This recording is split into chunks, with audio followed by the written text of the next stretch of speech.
E aí, pessoal, beleza? Como é que vocês estão? Refúgio Eremita, começando a nossa jornada literária de 2025.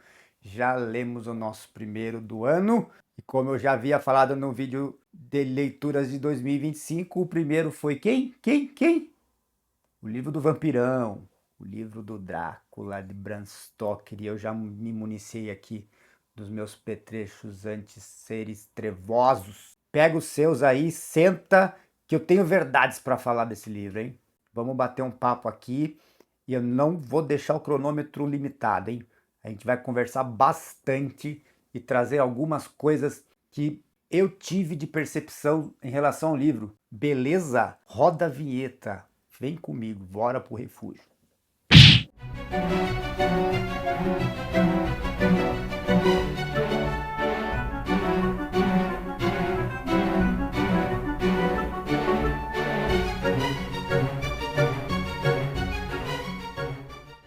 E aí, pessoal? Então é o seguinte, vamos começar a nossa jornada, hein? Vamos falar de Drácula de Bram Stoker. Temos aqui leitura concluída desse carinha aqui, hein? Que leitura legal, que leitura prazerosa, surpreendente, animadora, para começar assim um ano bem animado, né? Um livro legal para ler nas férias. Olha, fiquei feliz de debutar o ano com isso aqui. Bram Stoker, sensacional com esse livro. Não é à toa que ele ainda é discutido até hoje, né? E permeia aí o imaginário de muita gente por conta do personagem que foi criado e de toda a atmosfera que esse personagem traz, né? Então vamos lá, antes de a gente começar diretamente no livro, eu quero trazer aqui algumas impressões, né, dos materiais que eu usei, as edições usadas na leitura, porque como eu gosto de me aprofundar bem assim no que eu tô lendo, eu procurei assim ter acesso a edições diferentes, publicações diferentes, inclusive comparando com o idioma original em inglês, né? E olha, lamento lhes dizer, mas não foi muito agradável, porque eu fiquei um pouco chateado com algumas traduções, viu? Vamos falar a verdade. Infelizmente, nenhuma das duas aqui que eu tenho em casa foram as melhores, tá? Essas duas aqui, Zahar. O texto é legal, você consegue ler tranquilo, beleza? Mas eu não consigo perdoar muito, às vezes, o que passa despercebido em revisão, porque por ser até uma editora grande, erros bem simplórios, sabe? De língua portuguesa mesmo, que foi deixado ali de lado, passou, erro de concordância verbal, concordância nominal, pontuação, enfim, até mesmo erros de digitação. E, sinceramente, quando você compra um exemplar, você quer um esmero mais legal, né? De uma edição que não é barato, mas, poxa vida, ficou meio a desejar. Essa daqui eu comprei pelo fator estético e, sinceramente, em relação ao que está aqui dentro da história de Drácula, a tradução é sofrível, gente. Muito sofrível. Eu fiz o confronto das duas, da original com ela. Olha, aqui procuraram ter um certo modernismo, sabe? Deixar meio descoladão o texto e ficou bem fora da conexão com a realidade do que da época que foi escrito o livro aqui, tá? O que vale dessa edição, eu gosto muito do cuidado, do papel. Eu achei uma pena eu ter que largar a leitura dele, porque é muito legal de pegar e ler nele.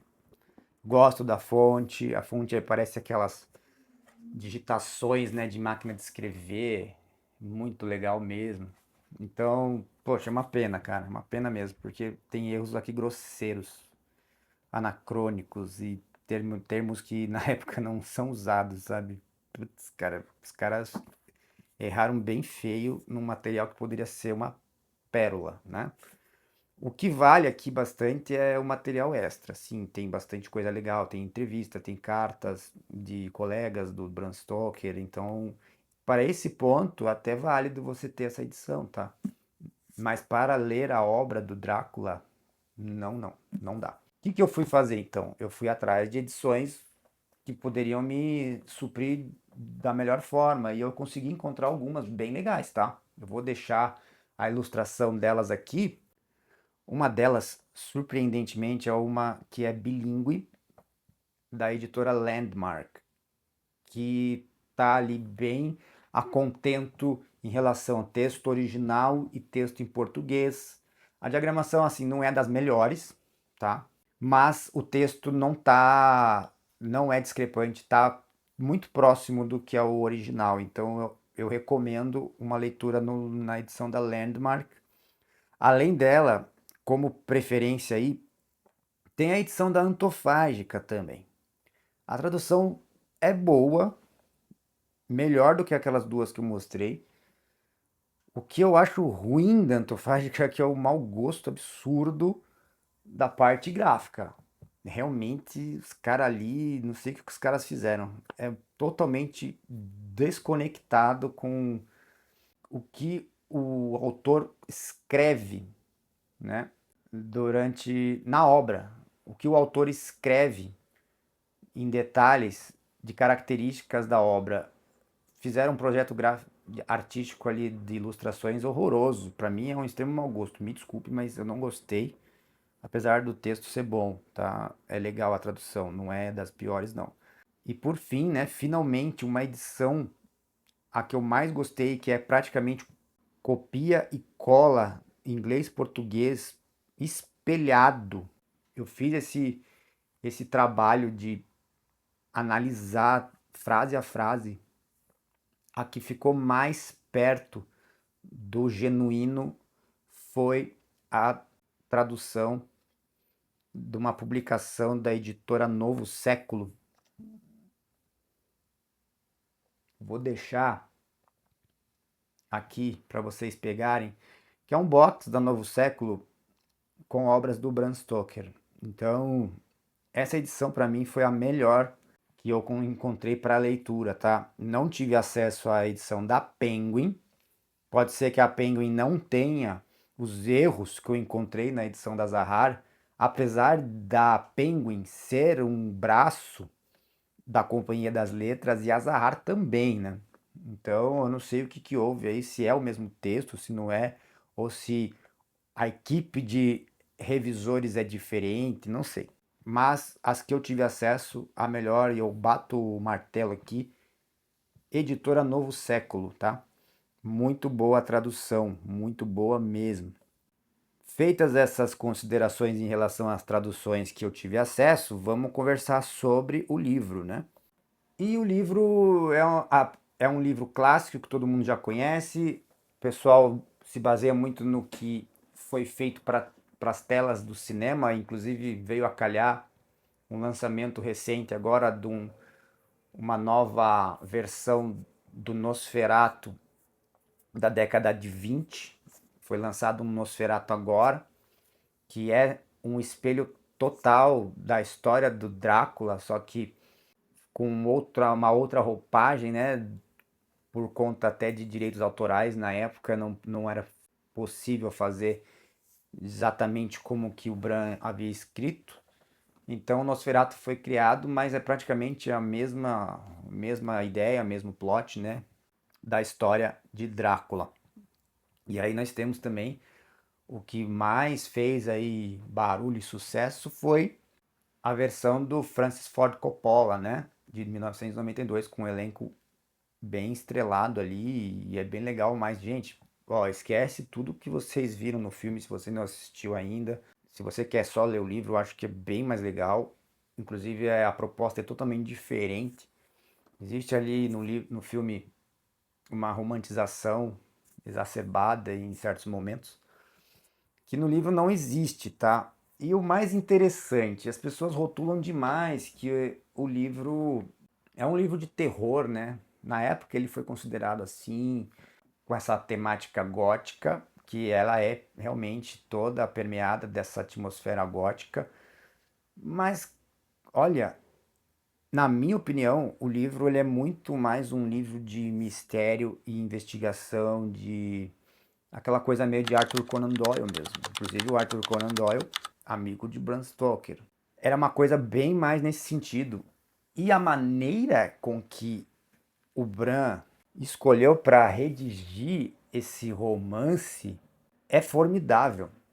É formidável porque ela te gera expectativa, ela te prende no mesmo ambiente os quais ali os narradores da história, que são alguns aqui que nós vamos pontuar, ela te prende de uma forma onde a impressão é que dá que você tá ali no mesmo ambiente deles, com a mesma tensão, com aquela atmosfera de medo, aquela atmosfera de a qualquer momento pode acontecer alguma coisa e o perigo sempre te rodeando, um perigo que sempre está ao derredor se você der uma pequena brecha, né? E isso é muito legal. E o mais interessante, a pessoa que menos aparece no livro, por incrível que pareça, é o Conde Drácula. O Conde Drácula, ele não aparece muito em cena, mas ele está o tempo inteiro com seu espírito, com a sua atmosfera de ameaçadora, vamos dizer assim.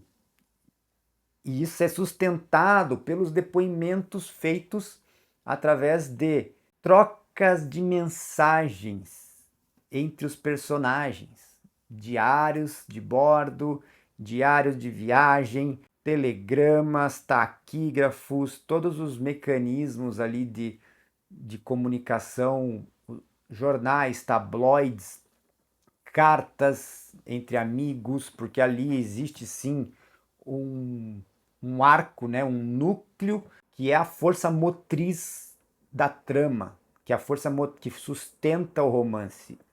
Quem que dá essa força para o romance ser atrativo são os personagens humanos aqui. E nós temos alguns, e cada personagem tem a sua fatia de importância muito bem equilibrada. Apesar de eu ter algumas predileções, né, nós temos aqui personagens incríveis que você descobre através das próprias declarações, dos próprios textos que eles escrevem, para trocar mensagens, para registrar os seus anseios, as suas vontades, as suas impressões, os seus sentimentos. E isso é muito interessante do jeito que é feito. Né? Nós estamos ali no velho continente, né? Drácula mora numa cidadezinha lá na Romênia, né? Que é a famosa Transilvânia, mas aqui quase nem é mencionado o nome Transilvânia, porque tem alguns vilarejos ali da Romênia onde o Drácula mora em seu castelo, bem afastado da civilização.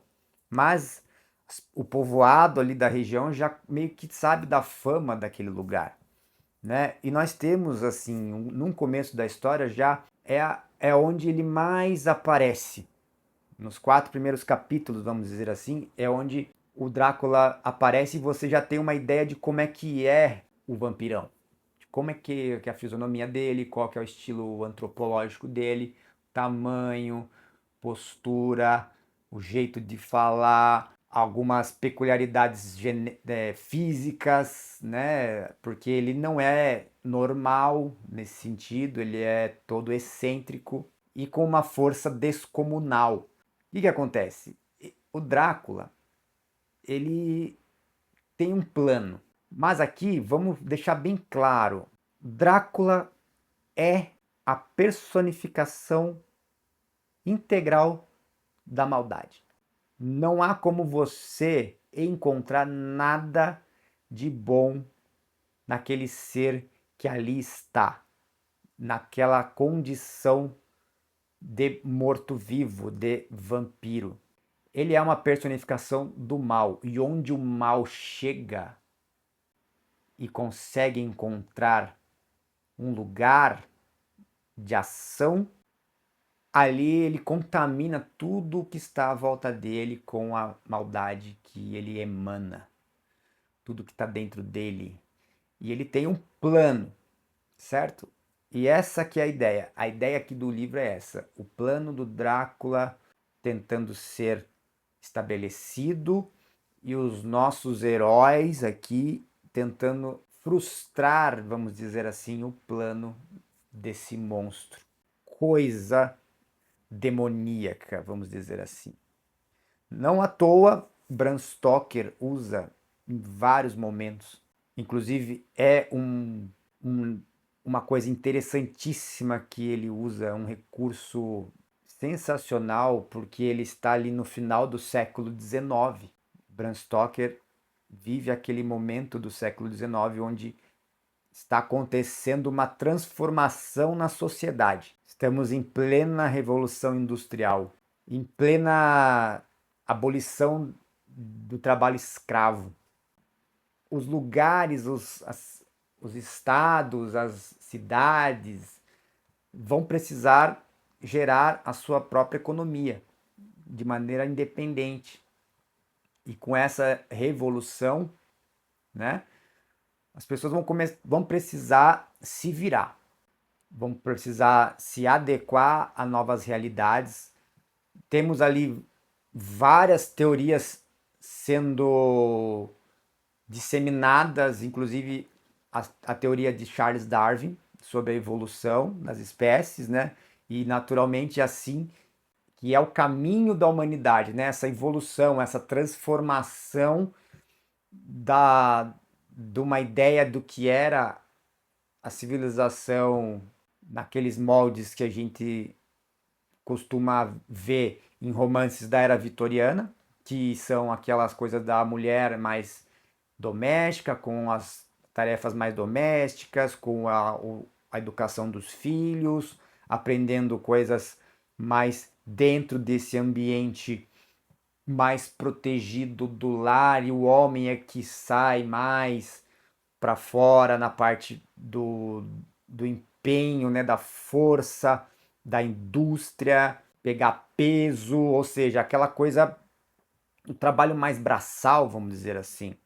E agora, com essas mudanças, inclusive a ascensão da ciência e da tecnologia, e muito em detrimento das tradições, das coisas que são sedimentadas, que foram sedimentadas e que permearam todo o berço da civilização. Muitas vezes os costumes, as coisas que eram praticadas nesses próprios ambientes, inclusive de medicina, né? A medicina ela era toda na antiguidade, a medicina não era essa coisa meio farmaco, né? Era muito mais aquela coisa de você usar os recursos naturais da terra para buscar soluções medicinais para as pessoas, né? De maneira extremamente natural. E aqui não, aqui já estava começando a mudar isso, os pensamentos estavam em constante debate em relação ao que prevalece e o que não prevalece. E ali naquela situação do século XIX da Inglaterra, indústria pujante, né? Sabendo disso, o que o Bram Stoker faz? Ele pega esse cenário e joga para dentro do livro dele como uma espécie de confronto, às vezes até uma alfinetada, sabe? Desses pensamentos mais cientificistas, tecnológicos, racionalistas, e coloca muitas vezes uma ênfase nesse ponto mais do natural, do tradicional, das superstições dos povos que muitas vezes funcionavam muito. E o mais interessante, quando você compra essa ideia da superstição, das coisas naturais, você acaba mergulhando dentro da história e dá a impressão é que tudo aquilo ali realmente está acontecendo.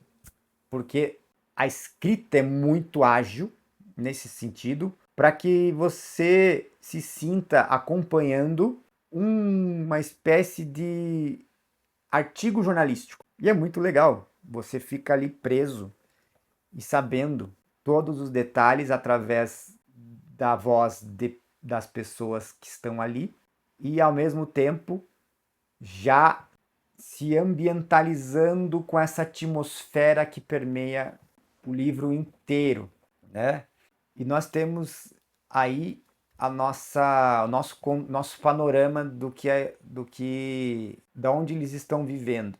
Sendo assim, nós temos o primeiro personagem, que é Jonathan Harker, um cara extremamente inteligente, promissor, recentemente formado em direito, que trabalha para uma espécie de um escritório, né, de negociações, de negócios imobiliários, de advocacia, né? E ele vai a mando do seu chefe até a Transilvânia para conversar com o conde que está comprando algumas propriedades lá da Inglaterra, de maneira bem estratégica. Para isso, o menino vai, porque ele tem todo aquele espírito voluntarioso, né? De querer mostrar serviço, e ele é um cara destemido. Ele vai, pega uma viagem já extremamente conturbada, porque ele vai enfrentar aí diversos apuros durante a jornada. E desde o começo, com alguns sinais, isso é legal, porque os sinais que são dados, você sempre, com uma leitura atenta, você vai pegando, né? Porque é isso que vai te abastecer das informações. A escrita do Bram Stoker, ele é nesse sentido, ele não mastiga nada para você. Tá tudo ali dentro. E você só precisa ter atenção e não piscar para não perder algum tipo de lance, certo? E esses lances acontecem nos depoimentos, nas cartas, certo? E assim com o Jonathan, os primeiros 4 capítulos são inteiramente dele, contando a experiência dele indo para Transilvânia, pegando o trem, lá ele está em Munique nesse momento, ele sai de Munique, é o primeiro parágrafo do livro, ele sai de Munique e vai em direção à Romênia, porque ele sai da Inglaterra, vai para Munique, depois pega um trem e vai para a Romênia. Então, ali ele já começa a experiência, ele fica hospedado num hotel recomendado pelo próprio conde, e ali os próprios recepcionistas e funcionários do hotel já fazem uma espécie de alerta pro garoto, né? Fala, olha, para onde você vai, cara? Você tá indo para lá? Não, melhor você. O pessoal já fica todo meio com medo, né? O pessoal já sabe do negócio ali, porque existe já uma fama e as pessoas são obrigadas a conviver com aquilo. Então o Jonathan meio que naquelas, fala, não, beleza, vai, eu vou. Mas já começa a ficar preocupado. E a jornada segue e ele realmente vivencia ali momentos, experiências únicas para uma pessoa, e é ali onde que o Conde mais aparece. Drácula, ele é mais caracterizado nesses primeiros capítulos do livro, porque depois que há essa experiência do Jonathan, não vou ficar aqui contando se você não sabe a história, o Drácula vai sumir, de certa forma, fisicamente, para dar lugar aí às garotas do nosso romance aqui, que são importantíssimas, são peças-chave para a sustentação do romance, que são a Lucy e a Mina, que é noiva do Jonathan, inclusive. A Mina, uma menina extremamente. As duas meninas, na verdade, né? Elas são extremamente lindas. Meninas doces, encantadoras, puras. Meninas que são realmente aquela coisa. Praticamente mulheres perfeitas e sem defeitos, vamos dizer assim. Um ponto aqui do livro. Bram Stoker acho que fez questão de trazer personagens bem característicos, unidimensionais, mas não no sentido pejorativo do termo, mas muito bem firmes em seus valores e suas convicções e praticamente incorruptíveis até o fim, certo? Isso é uma característica que é embasada no que? O livro Drácula, de Bram Stoker, é um livro essencialmente repleto, assim, transbordante de cristianismo. É o tempo inteiro o cristianismo na tua cara, tá? Os personagens são extremamente cristãos, todos eles. E dentro desse ambiente e com essas, digamos, características que o cristianismo pode trazer para uma pessoa, elas se comportam dessa maneira que Cristo gostaria que elas se comportassem, ou eles, enfim, seres humanos irrepreensíveis, vamos dizer assim. É curioso, porque não é todo romance que você pega e simplesmente pega personagens assim que são incorruptíveis. Aqui nós temos os 6 personagens principais incorruptíveis. Sensacional. E isso não é demérito da história, porque é muito bem escrito, muito bem amarrado, muito bem valorizado essa típica característica é muito bem valorizada, certo? Lucy e Mina. É engraçado porque ali elas estão nessa pujança da mudança da Inglaterra do século XIX, final do século XIX. Então elas estão ali naquela expectativa, né? E já existe todo um aparato para que as mulheres tenham mais essa liberdade ali. Inclusive tem um comentário ou outro numa carta da Lucy para Mina a respeito das mulheres, como é que é o termo que eles usam? A nova mulher. Porque esse termo nova mulher refere-se às mulheres que já estavam precisando sair dos seus ambientes domésticos para também trabalhar fora, a grosso modo, tá? Para que a gente não se estenda muito nesse contexto histórico. Então existe sim o termo nova mulher no livro, beleza?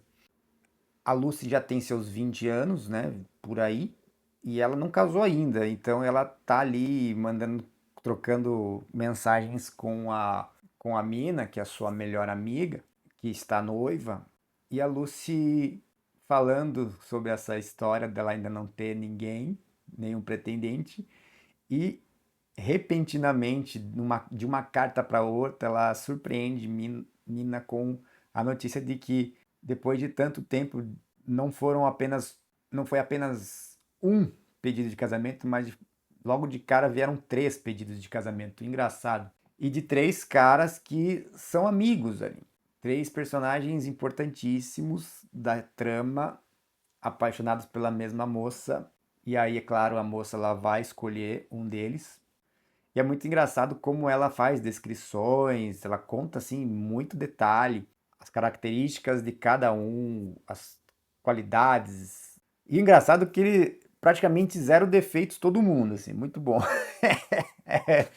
Chega a ser engraçado até. Mas uma coisa que sempre comentam do livro, né? Desculpa, é a minha análise. Então eu não consigo, principalmente quando a gente já tem algumas coisas bem sedimentadas na nossa cabeça, eu não consigo enxergar o tanto que as pessoas falam desse livro em relação a sexual. Porque quando você pensa que vai ser alguma coisa e que vai ter alguma conotação sexual, há uma quebra de expectativa no parágrafo seguinte, mostrando que não, o animal não é isso. Para de pensar besteira, sabe? Tem muitas cenas assim, e a gente fala, cara, não tem como enxergar coisa erótica aqui. Eu não consigo ver, me desculpe, porque a minha cabeça já está em outro lugar. Se você ficar mastigando isso é porque você está muito na superfície, sabe? Da análise. Eu não vejo assim. Você pode até discordar comigo, tá? Mas a análise é o que eu senti na leitura, tá? Tentei pescar para ver se tinha alguma coisa, mas olha, tem que fazer muita força para realmente acreditar que aquilo ali é exatamente, quer dizer que aquilo é tal coisa, sabe assim? Putz, não dá. Sério mesmo, gente. Não consegui.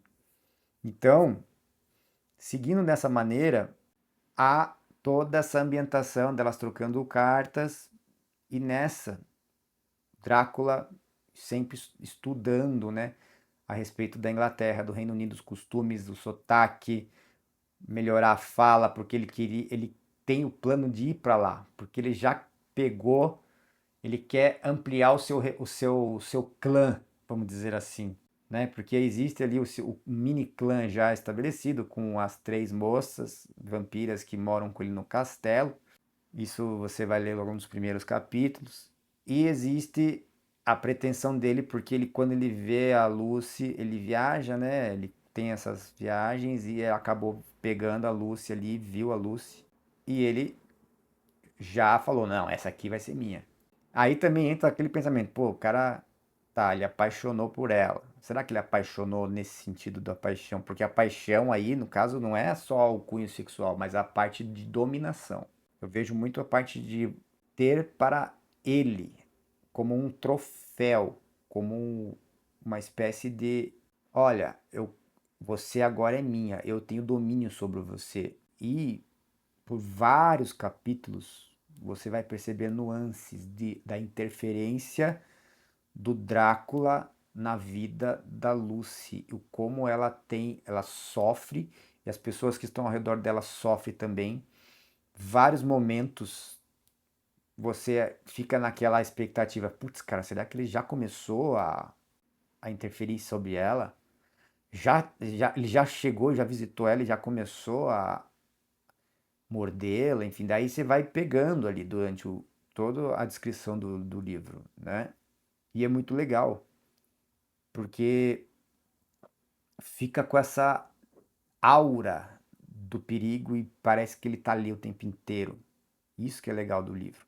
Tem cenas emblemáticas, tem cenas da menina sonâmbula, Lucy sonâmbula, incrível, saindo e a mina ali do lado tentando vigiar ela, que eles estão ali numa região do norte da costa do Reino Unido, no costa leste do Reino Unido, bem para cima, que é um vilarejo ali chamado Whitby, e tem uma abadia ali, e tem uma cena espetacular, que elas acordam no meio da noite, ela tá, e aí as duas dormem, né? A menina já tá toda sob uma interferência já do próprio Drácula, a Lucy, né?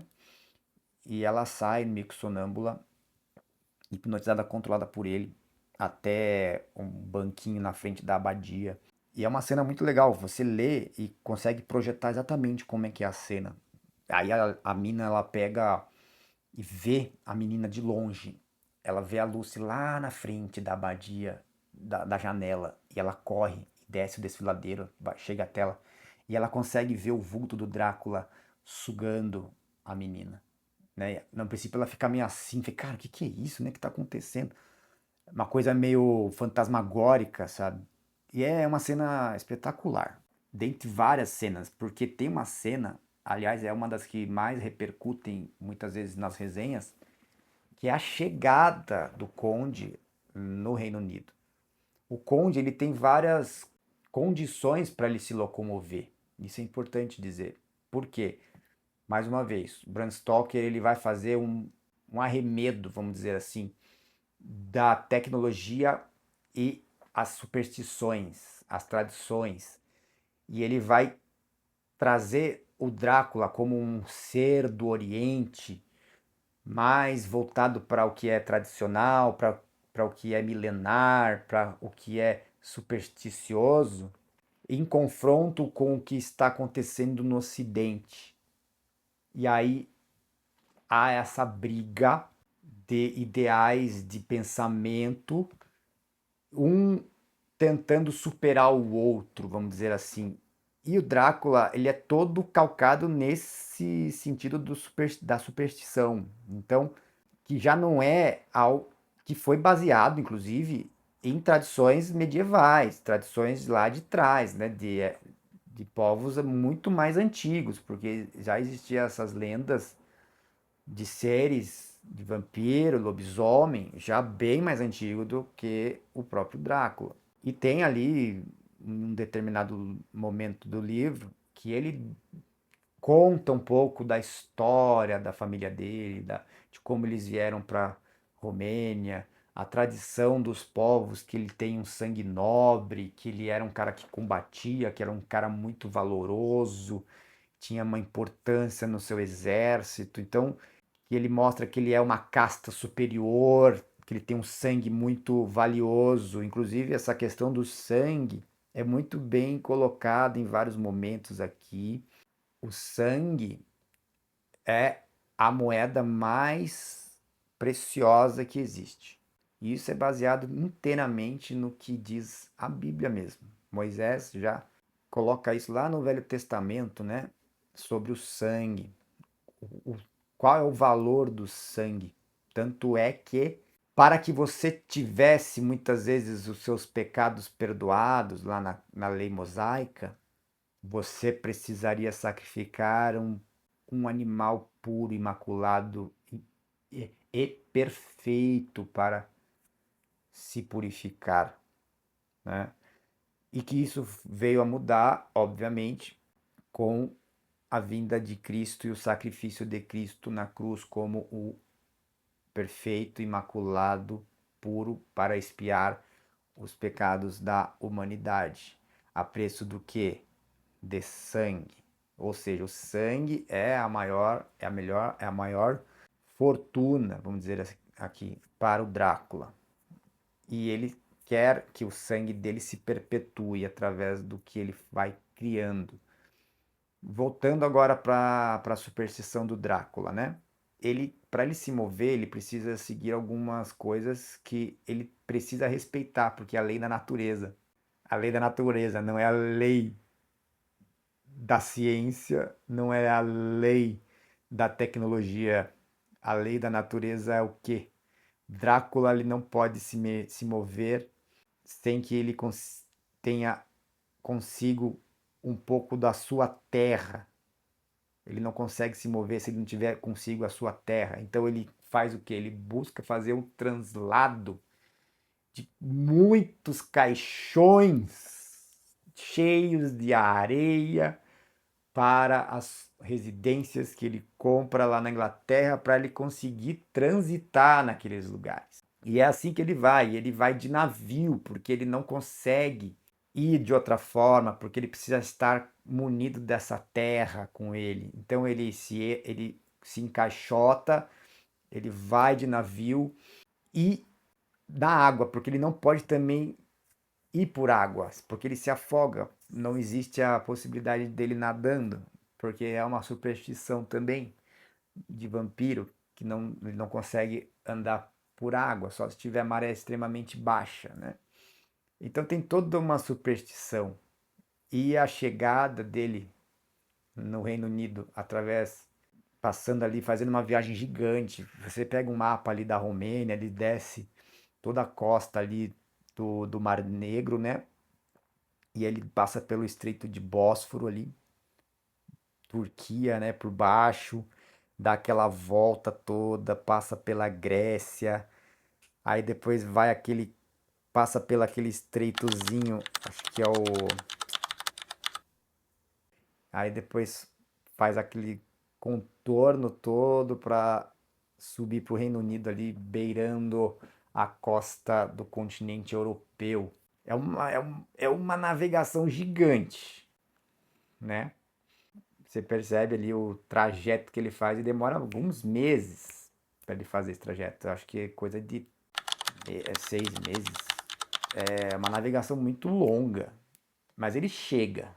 Esse que é o detalhe. E ele chega, ele já começa a mexer seus pauzinhos para estabelecer o seu território, né?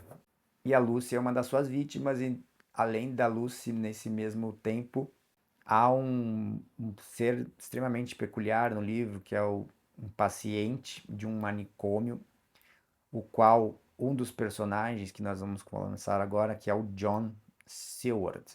É um doutor, médico, psiquiatra, que toma conta de um hospício. E nesse hospício tem um ser peculiar pra caramba, que é o Sr. Renfield. Esse Sr. Renfield é curiosíssimo, tanto que o próprio médico ele fala, não, eu vou ficar observando esse cara porque esse cara é engraçado, é peculiar demais, ele é bem excêntrico. O cara tem vários costumes estranhos. Você percebe que o cara é maluco, né? E ele tem um hábito de comer coisas para se nutrir da vida, né? Porque ele fica questionando o que que é a vida, né?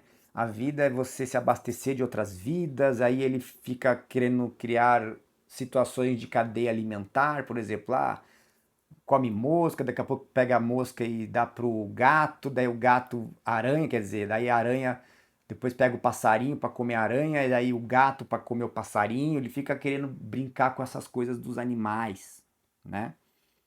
Até chegar ao ponto de o próprio Renfield comer os bichos, né? Porque ele fala que a vida ela é abastecida pela vida, e aí ele fala que o sangue é a vida, né? O sangue é vida. Mas ele acha que a vida e o sangue, o sentido para ele é ele comendo outras coisas que faz sentido para ele. E a partir do momento que ele tem um encontro com o Drácula de maneira bem ali misteriosa, porque você não tem essa cena dele encontrando o cara, mas fica ali dentro do ambiente, porque a atmosfera te mostra que sim, Renfield teve um encontro com o Drácula. Drácula chegou até Renfield e mostrou, falou, oh, amiguinho, você está fazendo errado. Mas é legal porque o Renfield, ele é exatamente um espelho do que o Drácula faz, né? Porque o Drácula, ele se alimenta do sangue para se sustentar e para perpetuar-se na eternidade, né? Enquanto que o Renfield também faz isso, só que ele está fazendo com outras motivações, mas a ideia dele é parecida com a do Drácula. A partir do momento que o Drácula chega para ele e fala, não, não é assim, é assim. Aí o cara meio que se rende, fala, não, pô, você é o meu mestre, né? Mestre, mestre, mestre. E aí o cara fica maluco, mais do que já tá. E aí temos várias situações de tensão, tanto que nesse momento que eles percebem que a Lucy está muito mal, temos aí o Renfield, temos também os nossos outros dois que eu não apresentei, que são Arthur Holmwood, né? Que mais pra frente ele vai mudar o sobrenome. O Arthur é o noivo que a Lucy escolheu para casar. Arthur foi o escolhido dos três amigos, né? Porque temos o Dr. John Seward e temos o Quincy Morris. Quincy Morris é um texano, um cara americano, todo pá, todo engraçadão. Inclusive ele é bem humorado, ele tem o cara mais truculento, né? O famoso brucutu, mas cheio de virtudes também. É muito legal. O Quincy é um cara mais prático, né? O cara que tem as suas espingardas, o cara cavalgar bem. Todo mundo ali, os caras são muito bons, né? Eles são bons caçadores, caras que têm habilidades, enfim. Como eu já falei pra vocês, eles têm muitas virtudes, né? E pô, praticamente não tem nada ali que você coloca e fala, pô, esse cara aqui tá falho nisso. Praticamente zero falhas, né? E é um recurso que o Bran escolheu, né? Foi, acho que, intencional para mostrar talvez uma ideia de bem contra o mal, né? O bem extremo contra o mal extremo e como o mal extremo consegue tentar atrapalhar o bem. Mas quando você se apega ao que é superior a tudo isso, você não é contaminado. E esse é o detalhe do livro, né? Por mais provações, por mais problemas que os caras estão enfrentando, eles não se rendem, eles não se esmorecem em nenhum momento para o mal. Eles não são atraídos para o mal. Eles são incorruptíveis perante o mal. E o mal ali não tem conserto. Tanto que Lucy está ali sendo controlada pelo Drácula, mas ninguém sabe o que ela tem. Sendo assim, Dr. Seward, John Seward, contata um velho amigo professor lá de academia, né? Que é o herói, o gênio, o nêmesis aqui do Drácula, que é o Van Helsing. Van Helsing aparece, é sensacional, ele é um holandês, um cara todo cheio de pompa, um senhorzão já. É um personagem incrível, sábio, inteligentíssimo. E ele também tá todo curioso pelo caso, ele quer descobrir o que acontece, porque ele já tem uma bagagem de coisas meio mirabolantes, então ele até reluta um pouco para falar pros meninos ali ou para as meninas o que está acontecendo de verdade, porque ele sabe que a mente deles não é preparada para esse tipo de realidade. Eles têm uma mente muito mais racional, uma mente mais pragmática, uma mente cientificista, que era oriunda da época ali que eles viviam. Eles estavam numa era de evolução tecnológica. Inclusive há várias dualidades aqui de a tecnologia contra o costume, o equipamento que é luz elétrica e o equipamento que é luz natural, a arma mais rústica, a arma já mais mecanizada. Todas essas coisas trabalham na dualidade e o que eu sinto do livro é que o Bran ele tomou partido mais pro lado do tradicional, da superstição, né? Em detrimento dessas coisas tecnológicas que chega na hora do vamos ver, na hora do espiritual, na hora do negócio mais pegado mesmo, o que funciona não é isso aqui. O que vai funcionar é a tradição. O que vai funcionar é a fé. O que vai funcionar é saber que a morte é uma bênção. A morte foi dada por Deus para nos abençoar e que você tendo uma vida não vida é uma maldição. E isso é muito legal, cara. Olha, o livro ele traz várias reflexões nesse sentido. O tempo inteiro ele cutuca com isso.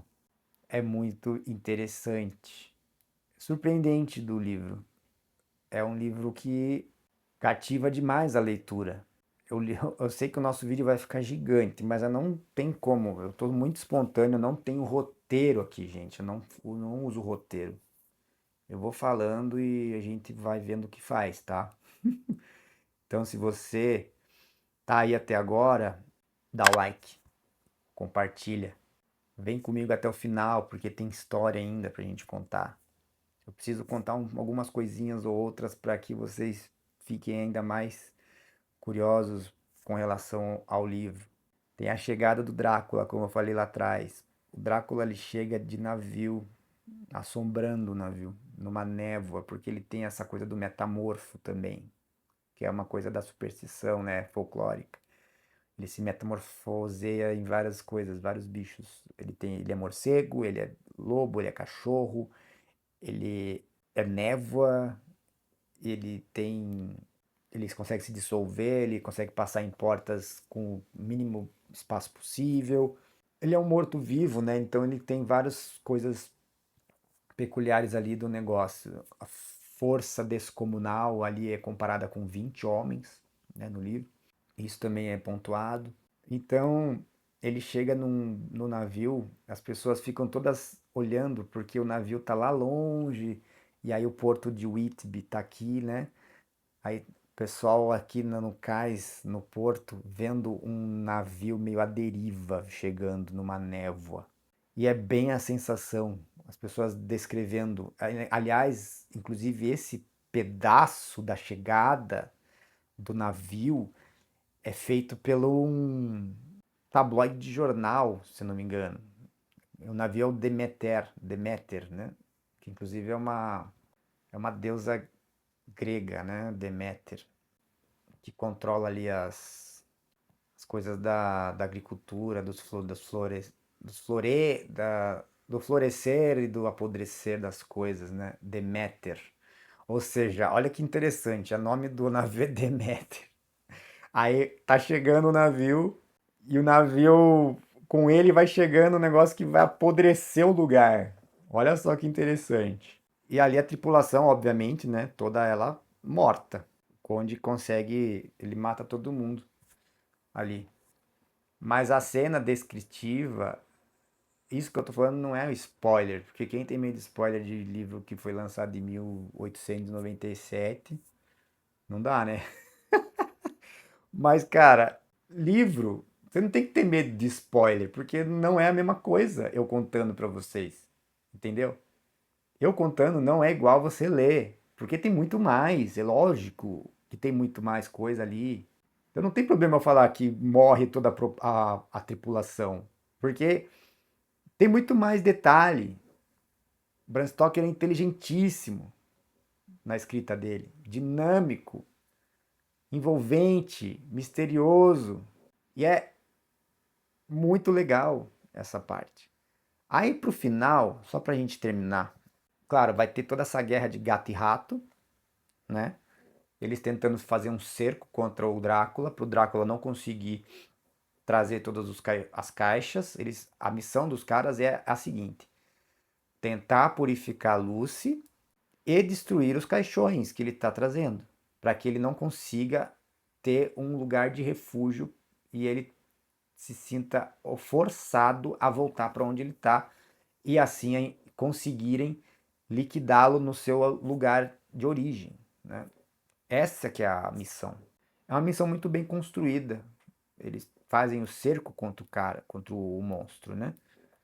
Mas aí nós vamos ter algumas baixas, não vou comentar aqui, enfim, até para não estragar a expectativa, mas é muito legal todo o processo de hipnose, de envolvimento do Drácula com o próprio Renfield, com a Lucy, e mais para frente com a Mina também. Tem aquela cena que todo mundo fala, nossa, aquilo ali é super erótico, cara. Sério, eu vou tentar ler pra vocês, cara. Daí se você achar alguma coisa erótica aqui, você pode me bater, tá? Eu vou procurar aqui. Não é possível, cara, que alguém tenha uma cabeça tão cabeçuda no nível pra falar que isso aqui, olha, que isso aqui é erótico, bicho. A cena é incrível, incrível. É uma cena que todo mundo fala, né? Vou trazer um contexto aqui pra vocês, só pra vocês terem uma ideia. Eles estão perseguindo, né, o Drácula. E nessa perseguição eles conseguem chegar e meio que ter uma ideia de onde ele tá. A casa principal do Conde, que praticamente era vizinho, inclusive, da casa onde eles estavam morando ali. E eles entram na casa. O Dr. Seward, né, o John, o Van Helsing, eles entram na casa do Conde, vão subindo ali e abrem uma porta do quarto. E aí tem a cena fatídica que todo mundo fala: Uau, que demais! Uhul! Eu vou ler aqui para vocês verem, aí depois vocês me contem se vocês gostaram ou não. Ele girou a maçaneta ao falar, mas a porta não abriu. Nós nos atiramos contra ela, que acabou cedendo com estrondo, e quase caímos de cara no chão dentro do quarto. Na verdade, o professor chegou a cair, e ao se colocar de quatro para se erguer, pude olhar por cima dele. O que vi me deixou pasmo. Meus pelos se eriçaram na nuca e senti o coração parar. O luar estava tão claro que, mesmo através da espessa persiana amarela, havia luz suficiente para enxergar.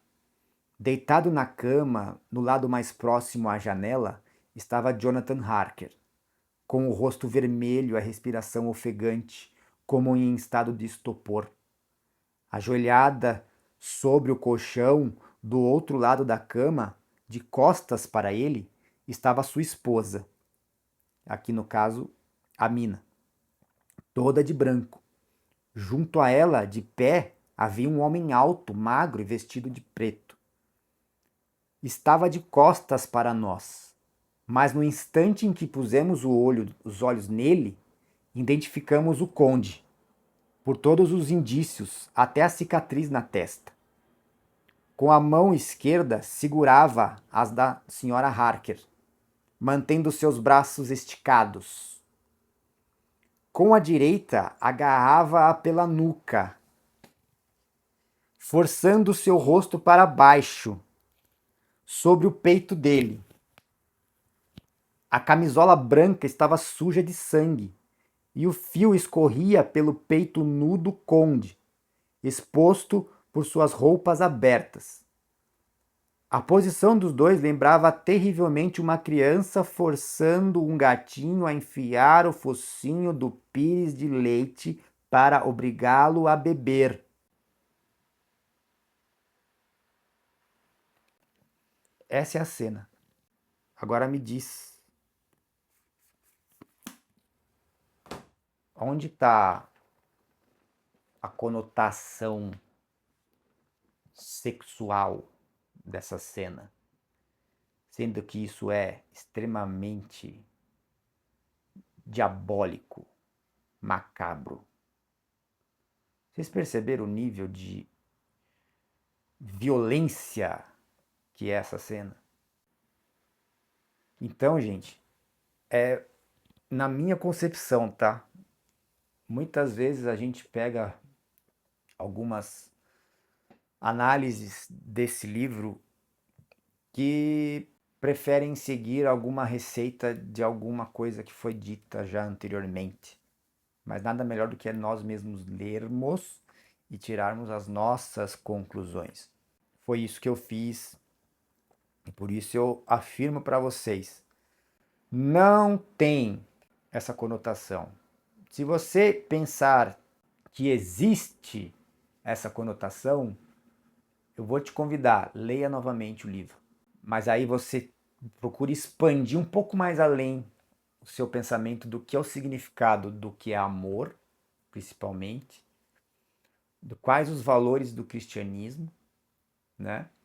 Eu sei que às vezes pode ter alguém que vai entrar aqui no canal e não é cristão, mas mesmo assim, procure refletir a respeito do que são os dogmas cristãos, né? O que são ali todos os princípios que são estabelecidos dentro do que é o cristianismo, porque é uma questão até meio que cultural, não é nem, não estou falando do aspecto religioso, mas o que o cristianismo prega, né? O que Cristo ensina. Sendo assim, procure abrir um pouco mais e saia desse lugar de apenas enxergar esse ponto, porque tem muito mais além desse ponto. Repare que é muito, o amor ele é transcendental, o amor ele tudo sofre, tudo crê, tudo espera, tudo suporta. E aqui a gente tem uma demonstração clara de todos os personagens, a demonstração do amor, não apenas nesse aspecto erótico, sexual.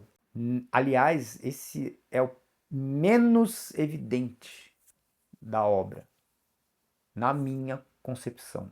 É o que menos você percebe, porque você captando e conversando com o que está ali, você entende o verdadeiro sentido de cada palavra, cada declaração, cada demonstração de carinho, amor, afeto, dedicação, sacrifício que tem dos personagens. A missão que eles têm até o final, não importa se eles vão morrer ou não. A coragem que eles conseguem adquirir no processo, porque eles se apegam muito em Deus. Olha, eu sei lá o que eu vou fazer, mas algum dia eu vou tentar contar quantas vezes aparece a palavra Deus nesse livro. De verdade. É muita, mas é demais. Entendeu? Muita mesmo. E o livro é uma experiência incrível. O final poderia ser mais emocionante? Poderia. Porque a resolução até que seja, ela vai um tanto quanto mais rápida. Eu achei que ela foi até breve. Mas eu entendo também essa brevidade da resolução. Eu não acho que foi uma falha do autor, não. Eu entendo a resolução porque se você enfeita demais ou coloca uma coisa extremamente mirabolante, pode ser que aquilo ali não funcionaria. E aí o próprio Conde Drácula ele não conseguiria ser liquidado no final. Eu entendo a solução, porque ela ficou mais verossímil, vamos dizer assim. E o livro ele tem toda uma verossimilhança. Por mais que seja com esse contexto gótico, fantástico, de superstições e seres, né, folclóricos, vamos dizer assim, o livro ele é bem verossímil. Parece um documento mesmo. E por isso que não posso deixar de recomendar que você leia. Ele é extremamente bom de ler. Um livro que você lê muito fácil, não é uma linguagem rebuscada.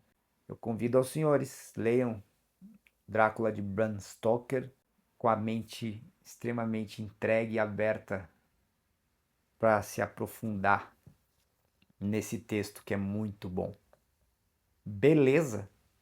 Espero que vocês tenham gostado. Eu sei que deve ter ficado gigante esse vídeo, mas não sei o que eu vou fazer. Eu vou editar, mas ó, seja o que Deus quiser. Vai ficar com 1h10, sei lá. Mas é o que tem. Aqui no Refúgio é assim, não tem roteiro, tem eu conversando com vocês. Espero que vocês gostem. Em 2025 vai ter muito mais, se Deus quiser. Tudo de bom para vocês. Nos vemos no próximo vídeo. Não deixe de se inscrever, comentar e muito obrigado pelo apoio de todos até aqui. Um abraço. Falou!